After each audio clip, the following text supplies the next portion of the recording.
We're John Greaves. And this is Crash Course AP History. And today we're talking about the 1950s.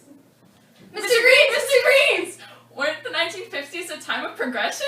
In a time when people had cool cars and rock and roll played on the radio? And Grease! Well, as from the past, the 1950s were actually a confusing time where many Americans, who were mostly white, enjoyed new luxuries as well as a thriving middle-class lifestyle. Yet segregation, communism, and post-war Europe continued to prevent others from reaching this affluent suburb lifestyle.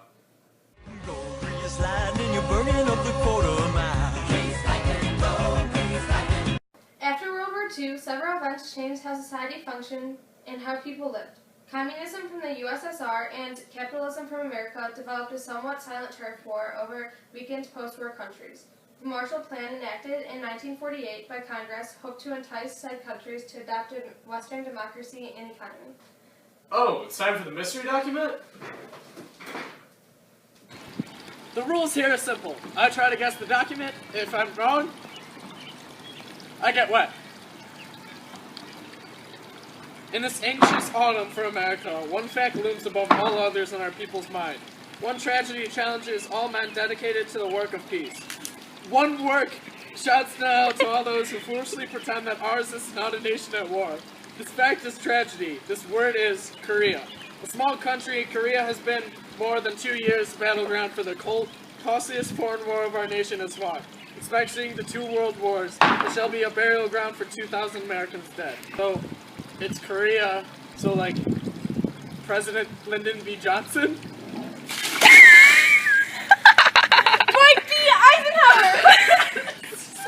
Meanwhile, others saw the promise of socialism, and after conflicts like the Korean War, the Cold War was born. Besides the buildup of arms and nuclear deterrence, the Cold War was also seen through the space race. On a more domestic note, social change also begun for another population. Civil rights entered the mainstream of American life.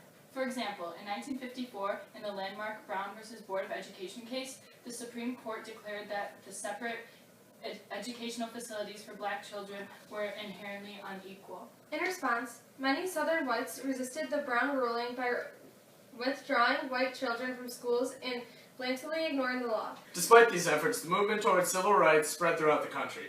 In December 1955, a Montgomery activist named Rosa Parks was arrested for refusing to give up her seat to a white person. Her arrest sparked a 13-month boycott of the city's buses by its black citizens, which only ended when the bus companies stopped discriminating against African-American passengers. Acts of nonviolent resistance like the boycott helped kickstart the civil rights movement. As international politics and social progress unfolded, more positive features for America began as well. President Eisenhower enacted the National Interstate Highway Act, making it possible for Americans to live away from the cities, so suburbs popped up all over.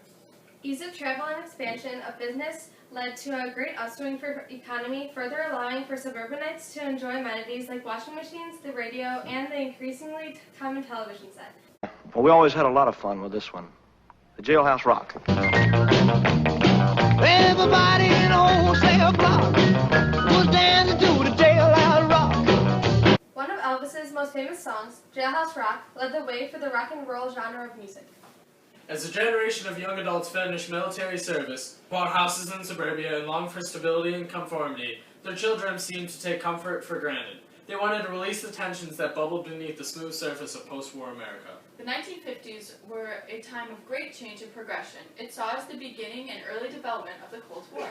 The civil rights movement finally started to gain the momentum it needed to form a unified force across the country that would end segregation once and for all. Old luxuries started to become the norm for the common man, and new forms of entertainment brought peace and comfort to a war-weary country. Rock and roll inspired a young generation to rebel against their parents and think differently.